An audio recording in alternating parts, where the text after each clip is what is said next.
அது ஏற்கனவே சட்டமன்றத்தில் பேசும்போது விவாதத்துக்கு வந்தது. அப்பவும் துரைமுருகன் அவர்கள் வந்து பேசல, அது வேணான்னு நாங்க மறுக்கல, எதிர்த்தோம் அப்படின்னு சொல்லவே இல்லை. கடிதம் என்ன சொல்லுதுன்னா, மகாகணம் பொருந்திய டெல்லி மோடி அரசு அவர்களே, நீங்க அந்த நிறுவனம் டங்ஸ்டன் அந்த நிறுவனத்துடைய இந்த இதெல்லாம் இருக்குது, அப்படி நீங்க கொடுக்கறதா நீங்க அமைக்கிறதா இருந்தா அந்த கான்ட்ராக்ட் மட்டும் எங்களுக்கு கொடுத்துருங்க. எத்தனாயிரம் கோடி அது வரும். இவர்கள் வந்து எதுக்கு கவலைப்பட்டாங்கன்னா, கான்ட்ராக்ட் நமக்கு வரணும், நாங்க முடிவு பண்ணணும். தமிழ்நாடு அரசு மண்ணு எங்களுது, எதுக்கு மண்ணு, அந்த கான்ட்ராக்ட் கொடுக்கறது நாங்க தான் முடிவு பண்ணணும், எங்க கிட்ட வரணும், நாங்க வாங்கிக்கிட்டு கொடுக்கணும். புரியுதுல உங்களுக்கு? வேற எது நீங்க வந்ததுல இருந்து எது பாரு, துட்டு பணம் மணி காசு இதுல தான் இருக்குது. டங்ஸ்டன் போராட்டத்துல நீங்க என்னென்னலாம் பண்ண போறீங்கன்னு சொல்லிட்டு உண்மையிலே வைகோ அவர்களுக்கு தெரியும். நீங்க அந்த பக்கம் இப்படி சொல்லுவீங்க, இந்த பக்கம் பிரதமர் கடிதம் எழுதுவீங்க, அதனால அப்புறம் என்ன பண்ணுவீங்க, நீதிமன்றத்துக்கு போக சொல்லுவீங்க, நீதிமன்றத்தில் தீர்ப்பு கொடுத்துருச்சு, நாங்கள் என்ன பண்ணுறது, போலீஸ் ப்ரொடக்ஷன் கொடுத்துதான் ஆகணும்னு சொல்லிட்டு நீங்கள் சொல்லுவீங்க. உங்களை பற்றி எனக்கு நல்லா தெரியும்டா, அதனால தான் நான் ஜனவரியில் ஆர்ப்பாட்டம் வச்சுக்கிறாருன்னு சொல்கிறாருன்னு எடுத்துக்கலாமா? உங்களை நம்பலை, உங்களுடைய உத்தரவாதத்தை முதலமைச்சர் நான் இருக்கும் வரை டங்ஸ்டனை அனுமதிக்க மாட்டேன்னு சொல்லக்கூடிய அந்த ஸ்டாலின் அவர்களை வைகோ அவர்கள் நம்பவில்லை. நாளைக்கு டங்ஸ்டன் அந்த நிறுவனத்துக்கு நீங்க துணையாத்தம்பா இருப்பீங்கன்னு அவர் உள்ளுக்குள்ள நினைக்கிறாரு போல இருக்கு. உங்க கூட இருக்கிற உங்க கூட்டணியில் இருக்கிற வைகோ அப்படி நினைக்கிறாரு. ஒப்பந்தம் போட்டப்ப ஒப்பந்தத்தை எதிர்த்து தமிழ்நாடு அரசு எங்களுக்கு எதிர்ப்பு தெரிவிக்கவில்லைன்னு ரிட்டர்ன்ல கொடுத்துட்டாங்க மத்திய அரசு. அவங்க அனுமதியின் பேர்ல தான் தமிழ்நாட்டுக்குள்ள இந்த திட்டம் வந்தது. விஷயம் கசிந்து வெளியில வந்து எதிர்கட்சிகள் கேள்வி கேட்க ஆரம்பிச்ச பிறகு இந்த விஷயத்தை நீங்க தூக்கிக்கிட்டு வரீங்க. இப்ப நாங்க எதிர்க்கிறோம், போறோம், வரோன்னு எல்லாத்தையும் உருட்டு பெருட்டு வழக்கமாக பண்ணிட்டு வரீங்க. தமிழ்நாடு அரசு இதுல கையாளாகாத தனமாக இருந்து விட்டது என்று மோடி ஆர்ப்பாட்டம் செய்தால் சரியா இருக்கும். மோடி அரசே மடமாத்திர வேலை இதெல்லாம். அது இவங்க வந்து உலகத்தில் இருக்கிற யாரை பார்த்தாலும் பி டீம்னு சொல்லுவாங்க, சங்கின்னுவாங்க. ஒரிஜினல் பி டீம், ஒரிஜினல் சங்கி இவங்க தான் பலமுறை பேசியாச்சு.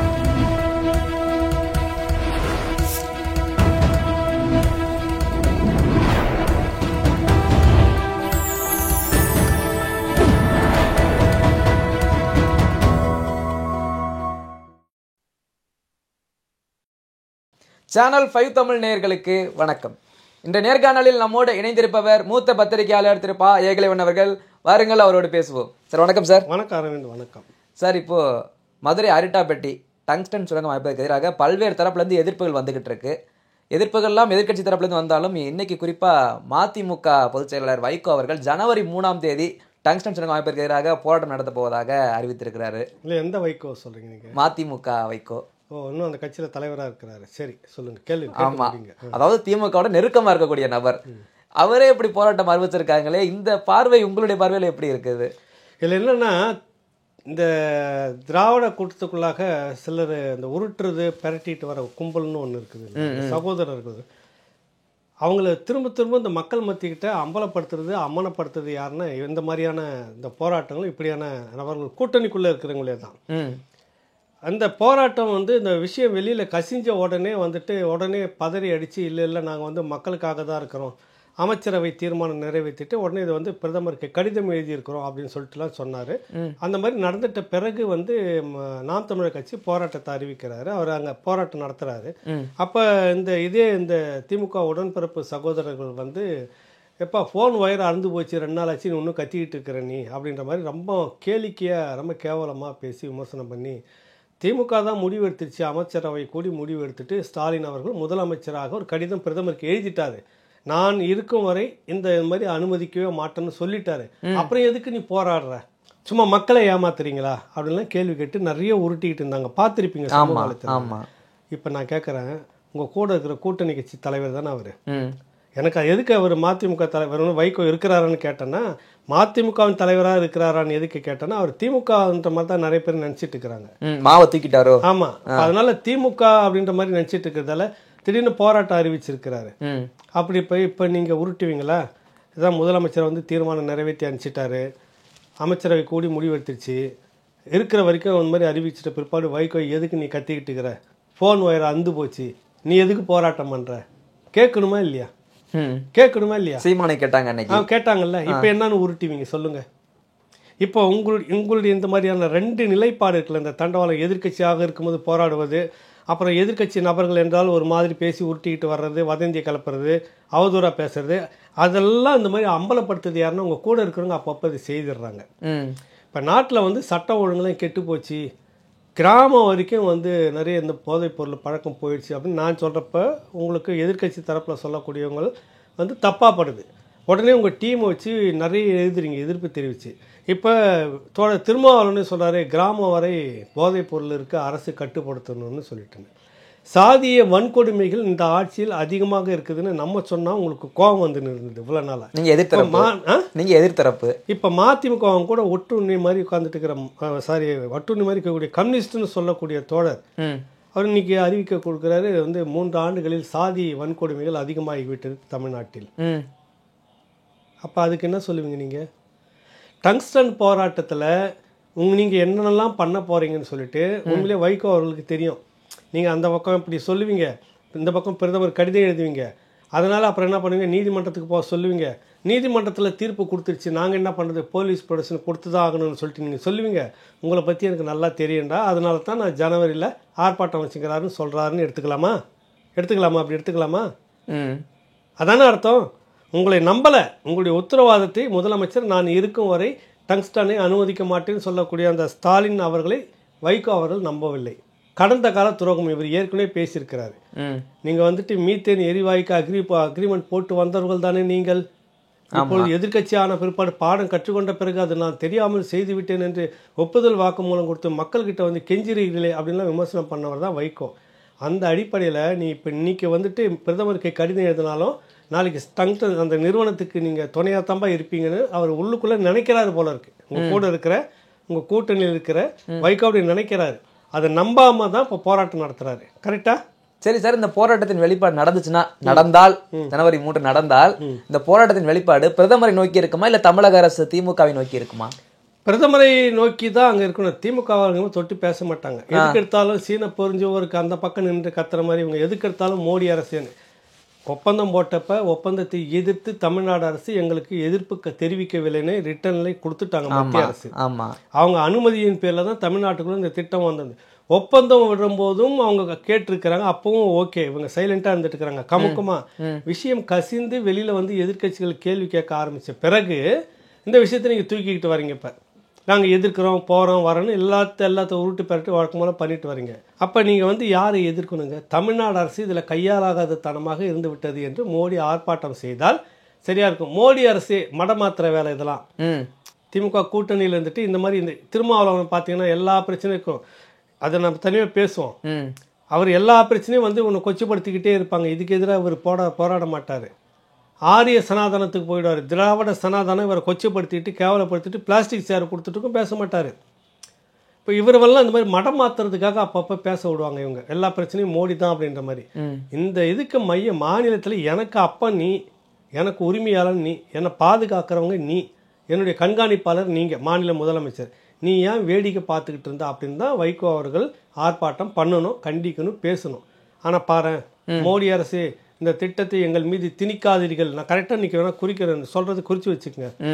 தமிழக மக்கள் தலையில் நீங்கள் திணிக்காதீர்கள் திட்டத்தை திணிச்சவனும் உங்க கூட கூட்டணியில் இருக்கக்கூடிய உங்கள் அண்ணன், உங்களுடைய மூத்தவர் ஐயா ஸ்டாலின் தான், கட்சியின் மூத்தவர். ஆனால் நீங்கள் என்ன பண்ணுவீங்க, மோடியை பற்றி பேசி 6 மணி நேரம் பேசி ஆர்ப்பாட்டம் பண்ணி பஞ்சாயத்து முடிஞ்சிச்சு கலைஞ்சு போங்கன்ட்டு ஆட்டத்தை கலைக்கிற வேலை தான். மக்களுடைய உண்மையான ஒரு எழுச்சியை, ஒரு கோபத்தை மடைமாற்றி நீர்த்து போகிற வேலையை தான் நீங்கள் காலங்காலமாக செய்துட்டு இருக்கிறீங்க. அதுக்கு நிறைய வரலாறு பட்டியல்லாம் இருக்குது. அந்த வகையில் இது வந்து நடக்குதுன்னு நான் சொல்ல வரேன். சார், இது என்ன ஒரு ஃபேஷனாகவே போயிருச்சு. எதுக்கு எடுத்தாலும் இங்கே பிரச்சனை இருந்தாலும் உடனே மோடி மத்திய அரசுனே போயிடுறாங்க. நீங்கள் சொல்லிட்டீங்கன்னா சங்கி, இப்படி நீங்க கேட்டுட்டீங்கன்னா எங்களுக்காக பேசல, மோடிக்காக பேசுறீங்கல்ல சங்கி. மோடியை நம்ம விமர்சனம் பண்றோம், கேள்வியெல்லாம் கேட்கறோம். நீங்க பக்கம் இந்த பக்கம் நாங்கள் எதிர்க்கிறதா சொல்றேன். நீங்க தான் போய் பின்னாடி கள்ள உறவு வச்சுக்கிட்டு தமிழ்நாட்டில் இந்தியாவில் எந்த முதலமைச்சரும் இல்லை. நீங்கள் போனீங்கன்னா ஏதோ என்ன சொல்லுவாங்க, ஏற்கனவே சீமான் சொன்ன மாதிரி தான், மாமா மச்சா கொண்டாங்க கொடுத்தா பொண்ணு கொடுத்து பொண்ணு எடுத்துக்கிட்டுங்க, நேராக போய் அப்பப்போ சந்திச்சுக்கிற மாதிரி நீங்கள் போயிட்டு வரீங்க. நீ போகிறீங்க, உன் புள்ள போகிறீங்க. அப்புறம் கேட்டால் மாநில உரிமை ஒன்றும் மீட்டுன்னு வர மாட்டேங்க. இங்கே வந்து கேட்டால் மோடியை நீ எதிர்க்கிறீங்க. அதானி மோடியோட இருக்கிறத பற்றி எதிர்க்கிறீங்க. அதே அதானி வந்து உங்களை சந்தித்து தமிழ்நாட்டுக்குள்ள திட்டங்களை நான் விரிவாக்கம் பண்ணுறேன், 10,000 கோடி இன்வெஸ்ட் பண்ணுறா மட்டும் கமிஷன் வரும்னு கமுக்கமாக உட்காந்துட்டு இருக்கிறீங்க. அதான் அதானி 2 அதானி. ஒரு அதானி மோடி கிட்ட இருக்கிற அதானி, இன்னொரு அதானி திமுக கிட்ட இருக்கிற அதானி. 2 அதானி. ஆமா, நாங்க மோடி கிட்ட இருக்கிற அதானியை தான் எதிர்ப்போம். அவருக்கு 2 முகம்ன்ற மாதிரி, டபுள் ஆக்ஷன் படத்துல வர மாதிரி. எங்க கிட்ட வந்த அதானியை நாங்க எதிர்க்க மாட்டோம். கமுக்கமா உட்காந்துட்டு இருக்கிறீங்கல்ல, அதை எதிர்த்து கேள்வி கேட்கணுமா? பெருமுதலாளிகளுக்கு எதிரானது கம்யூனிஸ்ட் கட்சி கேள்வி கேட்டிருக்கணுமா இல்லையா? இன்ன வரைக்கும் பேசணும்ல அவங்களும். அப்போ இதெல்லாம் வந்து எப்படி நீங்கள் எடுத்து பார்த்துக்கிறீங்க? அதனால தான் சொல்கிறேன், இவங்க வரலாறு அப்படின்னு நான் சொல்ல வரேன். இல்லை சார், நிறைய டைம் பார்க்குறேன் அண்ணாமலை கேள்வி கேட்டால் சங்கினாங்க, எடப்பாடி கேள்வி கேட்டோடனே இல்லை நீங்கள் பாஜக மறைமுக கூட்ட நீங்களும் சங்கினாங்க. இப்போ சீமான் மட்டும்தான் இருந்தார், அவர் ரஜினி சமீபத்தில் தந்தோடனே நீங்களும் சங்கின்னு சீமானுக்கு முத்திரை குத்திட்டாங்க. அது சீமானுக்கு புதுசல்ல, தொடக்கத்துலேருந்து அவர் பி டீம் சங்கி அப்படின்னு தான் சொல்லிட்டு இருக்காங்க. அது என்னன்னா, தான் திருடி பிறரை நம்பான். அது பழமொழி இருக்குது. தான் திருடிட்டே இருந்து இருக்கிற ஒருத்தனை யாரை பத்திரவன் திருடி இருப்பானோ, அதை கொள்ளை அடிச்சிருப்பானோ, அவன் இதை சுருட்டியிருப்பானோ, ஓ இந்த ஸ்கீமில் வந்து இத்தனை ஆயிரம் கோடி இப்படி சுட்டுட்டு இருப்பாரோ, அரவிந்த் வந்து இந்த ப்ராஜெக்ட் 700 கோடி எப்படியும் 70 லட்சம் அடிச்சிட்டு இருப்பாரோ அப்படின்னு நினைக்க தோணுதில்ல. ஊழலில் தான் சுட்ட பணத்தை பார்க்குறவனெல்லாம் கான்ட்ராக்ட் எடுத்தவெல்லாம் அவன் எப்படியும் அடிச்சிருப்பான். 70 கோடி 700 கோடிக்கு 70 கோடி அடிச்சிட்டு இருப்பான் அப்படின்ற அந்த புத்தி இருக்குல்ல. அதுதான் நீங்கள் செய்கிற தவிர பிறர் மேலே நீங்கள் வந்து கள்ள உறவு வச்சிட்டீங்க, முடிஞ்சிச்சு. இது வரைக்கும் பாஜகவுக்கு எதிராக நீங்கள் நேரடியாக இறங்கி வலுவாக எதிர்த்து ஒரு போராட்டம் காட்டுங்க. ஆளுநருக்கு எதிராக வந்து கிளப்பிட்டு போனீங்க. அப்புறம் பார்த்தாக்கா அதே ஆளுநர்கிட்ட என் மகனுக்கு வந்து துணை முதலமைச்சர் பதவியை வந்து பிரச்சனை இல்லாமல் முடிச்சு வச்சுருங்க அப்படின்றீங்க. ஆளுநருக்கு எதிராக கொடியை பிடிச்சிட்டு ஒன்று குதிச்சுங்க. அப்புறம் அதே ஆளுநர்கிட்ட போய் கெஞ்சி கூத்தாடி இந்த மாதிரி செந்தில் பாலாஜிக்கு மீண்டும் அமைச்சரவை. அந்த செந்தில் பாலாஜிக்கு அவர் அமைச்சர் இல்லை என்பதால் தான் பெயில் வழங்கப்பட்டு நீ வாங்கிட்டு வரீங்க. அமைச்சர் பதவி ராஜினாமா செய்து விட்டுட்டு ஐயா ரொம்ப நாளாக இருக்கிறாரு பெயில் கொடுங்கன்னா, இல்லை அவர் மந்திரியாக இருக்கிறாரு சாட்சியங்களை கலைப்பாருன்னாங்க. அப்புறமா போயிட்டு ஐயா ஒரு மந்திரி இல்லை இப்போ இப்போயாவது கொடுங்கன்னு சொல்லிட்டு 1 வருஷம் கழிச்சு கேட்குறீங்க. அப்புறம் பெயில் எடுத்துகிட்டு வந்தோம் 2வது நாளே மந்திரி பதவி. எப்படி அது ஆளுநர் ஒத்துக்கிறாரு? அப்போவே உலகத்துக்கு தெரிஞ்சு போச்சு பாஜக கூட ஒரு நல்ல உறவாக தான் இருந்துட்டு இருக்கிறாங்க. எல்லாம் சேர்ந்து ஒரு நாடகம் ஆடிட்டு இருக்கிறாங்க. ஆளுநர் எதிர்க்கிற மாதிரி இவர் எதிர்ப்பாரு, அவங்க எதிர்க்கிற மாதிரி எதிர்ப்பாங்க. மக்கள் வந்து பேஸ் சூப்பராக பண்ணுறாங்கடா, நல்லா விசில் அடி, நல்லா அடி, இந்துத்துவா எதிர் அப்படின்னு சொல்லிட்டு அவங்க மட்டும் சுமூகமாக இருக்கிற தொடர்ச்சி தான் அதானி வந்து ரகசிய சந்திப்பு. இல்லைன்னா வரமாட்டாங்கல்ல. இப்போ எல்லாமே பின்பக்க வாசல் வழியாக உறவு போயிட்டுருக்குது. ஆனால் இவங்க வந்து உலகத்தில் இருக்கிற யாரை பார்த்தாலும் பி டீம்னு சொல்லுவாங்க, சங்கின்னுவாங்க. ஒரிஜினல் பி டீம் ஒரிஜினல் சங்கி இவங்க தான்ன்றதை பலமுறை பேசியாச்சு. ஆனால் எனக்கு ஒரு கேள்வி என்னன்னா, அன்னைக்கு சீமான் வந்து அரிட்டாப்பட்டி போகும்போது உள்ளே போக விடலை, வழியிலே தடுத்தாங்க, நிறைய காவல்துறை வச்சு நிறைய பிரச்சனைலாம் வந்தது. இப்போ ஜனவரி 3 வைகோ போராட்டம் நடத்தினா அதே மாதிரி காவல்துறை வச்சு தடுப்பாங்க. தெரியல எப்படி பண்ணுறாங்கன்னு பார்ப்போமே. இல்லை பேசிட்டு தானே போவார், எப்படி செய்கிறாங்கன்னு பார்த்துட்டு அதை நம்ம பேசுவோம். மடம் மாற்றுறதுக்காக போகிறப்ப அனுக்கல. எப்பயுமே ஒரு பெரிய போராட்டம் ஒரு கொந்தளிப்பு நடந்துட்டு இருக்கிறப்ப மெரினாவில் படுத்துக்கிட்டு காலுக்கு ஒரு ஏர்கூலரு, தலைக்கு ஒரு ஏர்கூலரு, காலுக்கு துணைவி, தலைக்கு மனைவின்னு வச்சுக்கிட்டு உண்ணாவிரத நானும் இருக்கிறேன்னு படுத்துக்கிட்டு மடம் மாற்றினாங்க கோஷ்டி தானே நீங்கள். நடந்துச்சா இல்லைங்களா? நம்ம வந்து விகதண்டாவாதம் சொல்லலை, அவங்க மேலே சும்மா சொல்லலை, வரலாற்றில் நடந்ததை சொல்கிறோம். நடத்துனீங்க. அப்புறம் இப்போ முடிஞ்சிச்சு, ஆட்டம் கலைஞ்சிச்சு, அங்கே போர் நின்றுடுச்சு, ஒன்றும் பிரச்சனை இல்லைங்க. போராட்டம் முடிஞ்சு அடுத்த நாளே வந்துட்டு இதெல்லாம் தடை செய்யப்பட்ட குண்டு அதெல்லாம் வீசிக்கிட்டு இருக்கிறாங்கன்னா மழை விட்டு ஏற்பாடு தூவானம் இருக்கும்ல அப்படின்னு நீங்கள் சொன்னீங்க. விளக்கம் மழை நின்னாலும் அந்த தூரல் இருந்துக்கிட்டே இருக்கும் தானே, அதனால் அப்படி இருக்குதுன்னு சொன்னீங்க. கடைசியாக என்ன அழிஞ்சு முடிஞ்சே போச்சு. நீங்கள் வாங்க போகிற ராஜினாமா கடிதம் நாங்கள் எல்லாம் சேர்ந்து ராஜினாமா செய்வோம், ராஜினாமா கடிதம் உங்கள் மகள்கிட்ட மொதல் வாங்கினீங்க. அதையும் கோட்டை விட்டு கமுக்கமாக வச்சு எதை நீங்கள் செய்தீங்க? அந்த மாதிரி ஆட்டத்தை கலைச்ச வேலை மாதிரி இப்போ ஆட்டத்தை கலைக்க அவர் அனுப்பலாம். மக்கள்கிட்ட ஒரு பேசி அதை திசை திருப்பிறது உள்ளே போனோன்னே அப்புறம் அது பாருங்க போக போக போக நீர்த்து போகிற மாதிரி பண்ணுவாங்க. சாதி டீமை பிரிச்சிருவாங்க, கட்சி ரீதியாக பிரிச்சிருவாங்க, அமைப்பு ரீதியாக பிரிச்சிருவாங்க. ஒன்றாக சேர்ந்து மதுரை மண்ணின் மைந்தர்கள் போராடி கொண்டிருந்தவங்க, அந்த மண்ணு போயிடுன்னு போராடி கொண்டிருந்தவர்கள் சாதியின் பேரால் மதத்தின் பேரால் இது பிரிக்குமா இல்லையான்னு பாருங்க. இதுதான் அதுக்கு தொடக்கம் தான் இப்போ ஒரு போராட ஐயா 3ஆம் தேதி. இல்லை இதுக்கு தான் பேர் பிரிவினைவாதமா சார்? அதுதான் பிரிவினைவாதம், வேற எந்த பிரிவினைவாதம்? சீமான சொல்றாங்களே. ஆமாம், பிரிவினைவாதம்னா எப்படி? சீமான என்ன நாட்டை பிரித்து கொடுன்னு கேட்குறாரா? நீங்கள் இல்லை அதெல்லாம் பேசிட்டு. நீங்கள் தான் இந்தியாவிலேயே முதலாக பிரிவினைவாதம் பேசிய ஒரே கோஷ்டி நீங்கள் தான். திராவிட இருக்குன்னு யார் கேட்டது? யார் கேட்டாங்க? முதல் பிரிவினைவாதி நீங்கள். எல்லோரும் இங்கே வந்து அவங்க இப்போ பாகிஸ்தான் அன்றைக்கி இருந்த 3 கோரிக்கை தம்பி வரலாற்றில் நல்லா தெரிஞ்சுக்கங்க. பல முறை நான் சொல்லிட்டேன். ஆமாம். ஒன்று முஸ்லீம்கள் தனிநாடு கேட்டு போராடுறது, காங்கிரஸ் விடுதலை கேட்டு போராடுறது, 3ஆவதாக ஒருத்தர் கிளம்பி போனவர் யாருன்னா திராவிட நாடு, திராவிடருக்கு நல்லா மூஞ்சில் நல்லா கரியை பூசி ஓடி போன்னு அனுப்பிச்சிட்டாங்க. அது வேறு விஷயம். உனக்கு ஒரு எத்திக்கு இல்லை, ஒரு நோக்கம் இல்லை, வெகுஜன மக்கள் திரண்ட வெகுஜன மக்கள் உன் பக்கம் ஆதரவு இல்லை, உனக்கான ஒரு இதெல்லாம் ரெடி பண்ணிவிட்டு நீ வேணும் பிறகு பார்க்கலாம் அப்படின்னு சொல்லிட்டாரு. அம்பேத்கர்கிட்ட ஓடினப்ப நடந்தது ஒரு கமிட்டி வந்தது, வெள்ளக்காரன் கமிட்டி அவங்ககிட்டயும் தான் நடந்தது. அப்போ முதலாக பிரிவினவாதம் பேசுனது நீங்கள் திராவிடர்கள் தான். இங்கே எங்கே இந்தியாவில் வந்து நாங்கள் தனித்து போகணும்னு எதனா பேசிகிட்டு இருக்காங்களா? நீங்கள் பேசிகிட்டு இருந்தீங்க அண்ணாவுடைய கொள்கை இன்னும் அப்படியே இருக்கிறது, அண்ணாவுடைய குரல் அப்படியே இருக்கிறது, புரியுதில்ல? அவர் அந்த குரல் அப்படியே விட்டுட்டார் அவர் அப்படின்னு சொல்லிட்டு நீங்கள் தான் பேசிட்டு இருந்தீங்க. தனிநாடு கோரிக்கை திராவிடத்துக்கு இன்றும் இருக்கிறது, மறந்து விடாதீர்கள் அப்படின்னு பல முறை பேசுனது நீங்கள் தான். எப்படி சீமான் வந்து உங்களுக்கு பிரிவினைவாதி? நீங்கள் இந்த மாதிரியான எல்லா வேலையும் செய்கிறது நீங்கள் தான், முதன்மையாக இருந்தது நீங்கள் தான். அதான் சொல்கிறேனே, நீங்கள் எல்லாத்தையும் நீங்கள் செய்துட்டு பிறகு மேலே பழியை போட்டுட்டு மடமாற்றிட்டு போகிறது மட்டும்தான் திராவிடம் செய்துட்டு இருக்கிற வரலாற்று சாதனைன்னு சொல்லலாம். அந்த அடிப்படையில் இப்போ அவர் ஐயா கிளம்பி போகிறார். ஒன்று 2 விஷயம் உறுதியாக இருக்கணும். திமுகவை நான் நம்பலை, அவங்க எப்படியும் துரோகம் செய்வாங்க மக்களுக்கு, அதனால நான் என் மக்களுக்கு போராட்டம் நடத்தியே தீர்வேன்னு முடிவோட வைக்க போகிறாருன்னு அர்த்தம். இல்லை அது தப்பு அப்படின்னு சொன்னாங்கன்னா மடமாத்துறதுக்காக திமுக அனுப்பி வைக்குதுன்னு அர்த்தம். 2ல ஏன்னா ஒன்று உண்மையாக இருக்கணும். கரெக்டாக உங்கள் வாயால் 3ஆம் தேதி பிறகு நம்ம பேசிப்பாங்க சார். அதே சமயத்தில் இபிஎஸ் அவர்கள் ஒரு அறிக்கை விட்டிருந்தாரு. அதில் 3/10/2023 அன்னைக்கு நீர்வளத்துறை அமைச்சர் வந்து கடிதம் எழுதியிருக்காரு. அதில் டங்ஸ்டன் சுரங்கம் அமைப்பதற்கு எதிராக எந்த ஒரு கருத்தும் அமைக்கக்கூடாதுன்னு தெரிவிக்கல. அந்த டெண்டர் விடுற உரிமை வந்து மாநில அரசு கொடுத்துருங்க அப்படின்னு தான் மென்ஷன் பண்ணிருக்கு. அதுதான் பேசப்பட்டுச்சு. அதாவது கான்ட்ராக்ட் எங்களுக்கு கொடுங்க, பணம் எங்களுக்கு வரட்டும், வேற யாருக்கும் கொடுத்துடாதீங்க. அந்த டங்ஸ்டன் அந்த சுரங்கம் வந்து கூடவே கூடாதுன்னு இவங்க மறுக்கல அந்த கடிதத்துல. அது ஏற்கனவே சட்டமன்றத்தில் பேசும்போது விவாதத்துக்கு வந்தது.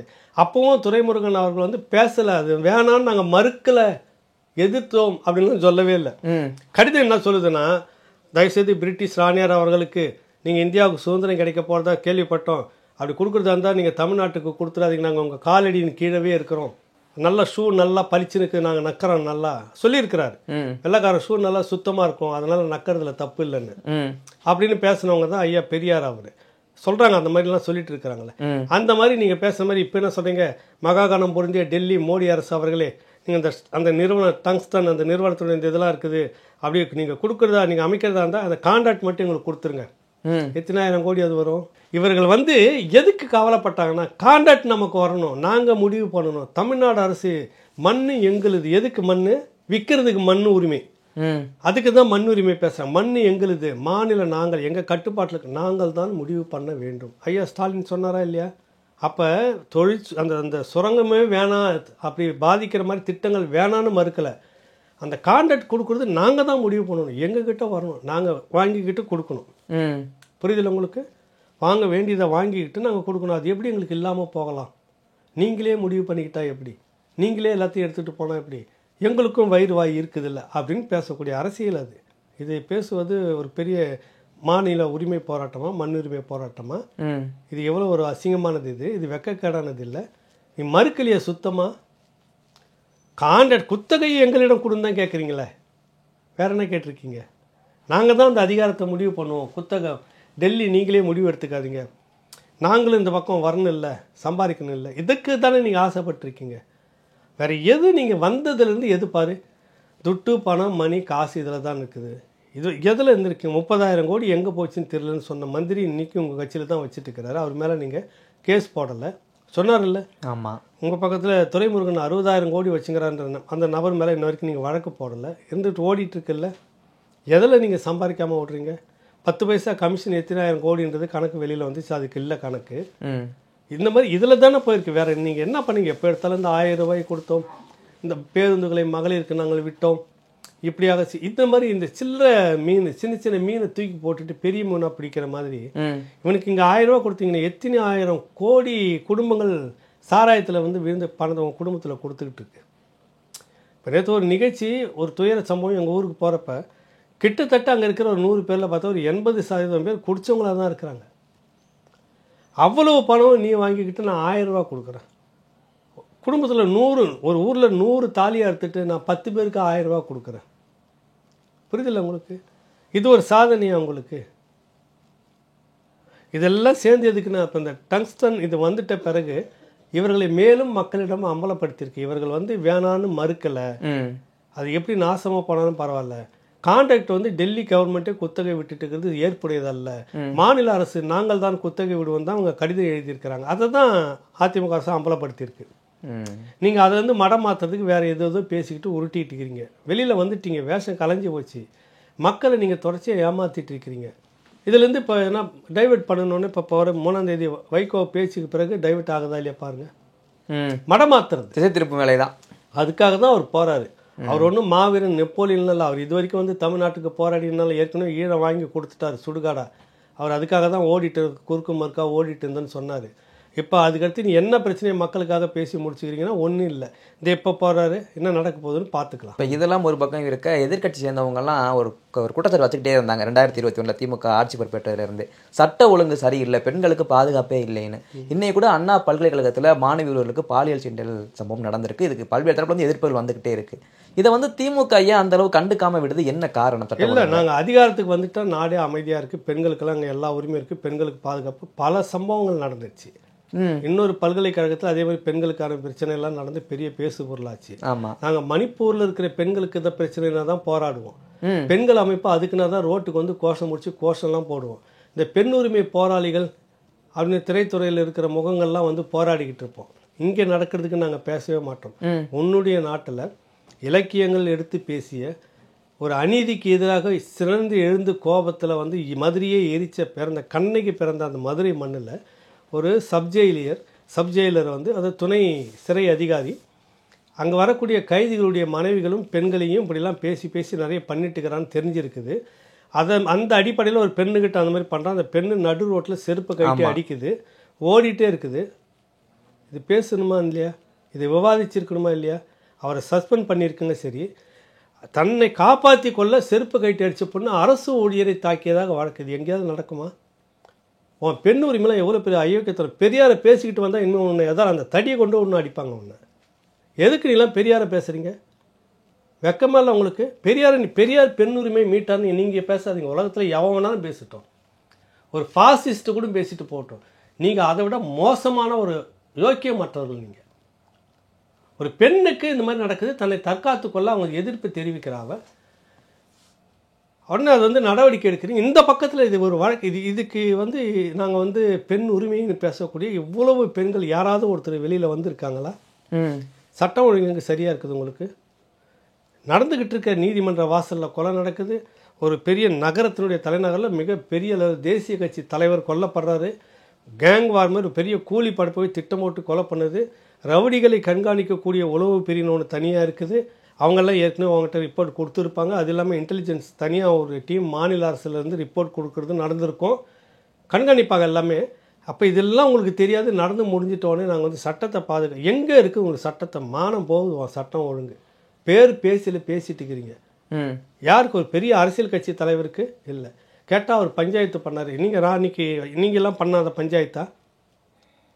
அப்படி பார்த்தா பஞ்சாயத்து பண்ணுறவங்க எங்கள் எத்தனை பஞ்சாயத்து எத்தனை கோடி கை மாறிக்கிட்டு இருக்குது. ஏன் உங்களுக்கு நடக்க மாட்டேங்குது அந்த மாதிரி? சட்ட ஒழுங்கு சரியில்லைன்னு கேள்வி கேட்டால் அவங்க ஒரே பதில் தான் சொல்கிறாங்க. நாங்கள் ஒருத்தர் ஒரு காவல்துறை காவலராக போட்டு அனுப்ப முடியும். மோதல் நடந்துருச்சுனாக்கா அவருக்கு அகைன்ஸ்ட் டீம் எது என்ன நீங்கள் கண்காணிச்சு அதுக்குன்னு ஒரு பிரிவு இருக்குது. அது என்ன வேலை பண்ணுது? அப்புறம் எதுக்கு நீ இருக்கிற ரிசைன் பண்ணிட்டு போ, இன்னொருத்தர் வந்து செய்யட்டும். இதெல்லாம் பண்ணலைன்றதானே நான் வந்தால் விடியல் வரும்னு சொன்னேன். விடியல் எங்கே கொலையாக விழுந்துட்டு இருக்குது. பெண்களுக்கு தொடர்ச்சி அந்த மாதிரி அநீதி நடந்தது. எதுக்கு வந்து சரி இதெல்லாம் நடக்குது? இந்த பெண் உரிமை போராளிகள், பெரியாரிஸ்டுகள், பெரியாரை படித்து நான் வந்து வளர்ந்தேன் அப்படின்னு சொல்லக்கூடிய அந்த கட்டமைப்பில் இருக்கக்கூடிய பெண்கள் ஒருத்தர் கூட வந்து இது விஷயமா பேசலை. தம்பி, இந்த பெண்ணுக்காக இது அநீதி, இந்த அரசு பண்ணுவது அநீதினு ஒரு வார்த்தை பேசியிருக்கணுமா இல்லையா? ஏன் பேசலை?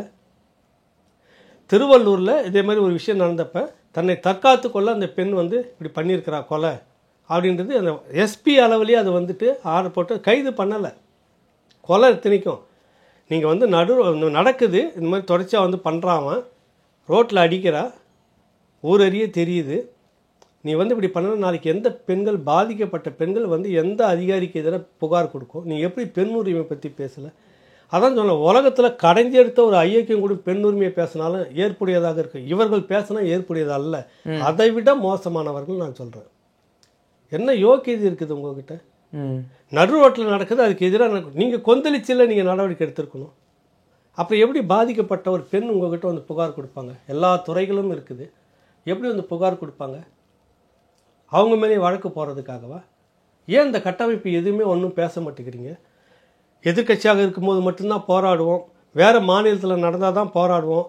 எங்கள் மாநிலத்தில் எங்கள் அரசு இருக்கும்போது என்னவே நடந்தாலும் சரி அது பூ மாறி பொழுதுன்னு நாங்கள் பதுங்கி உட்காந்துட்டு இருப்போன்னா என்ன ஆட்கள் நீங்களாம், அப்புறம் எதுக்கு உங்களுக்கு பெரியார்? இந்த பெரியாருடைய கைத்திரி வேற கொடுத்துருக்கிறாரு வீரமணி அவர்கிட்ட. வச்சுக்கிட்டு என்ன பண்ண போகிறீங்க? என்ன பண்ண போகிறீங்க? அதை வச்சுக்கிட்டு நாக்கு ஒழிப்பீங்களா? பெரியார் தடியை வச்சுக்கிட்டு எதுக்கு உங்களுக்கு அந்த தடி? உங்களுக்கு வேண்டப்பட்டதெல்லாம் அது இல்லையே. பெரியார் தடி கிடையாது உங்களுக்கு. குண்டாந்தடி தானே நீங்கள் வச்சுன்னு உட்காந்துட்டு இருக்கணும். உங்களுக்கு அது ஏற்றதே இல்லையா? பெரியார் தடி உங்களுக்கு ஏற்றதில்லை, உங்களுக்கு கொடுத்துருக்கக்கூடாது. வீரமணி எது அவருடைய வயிற்று பழப்புக்காக கொடுத்துட்டார் உங்களுக்கு. வீரமணி ஐயா இருக்கிறாரு, அவருடைய வயிற்று பழப்புக்காக கொடுத்துட்டார், வித்துட்டாருன்னு வச்சுக்கலாம் உங்ககிட்ட. உங்களுக்கு அது ஏற்றதே இல்லையா பெரியார் தடி?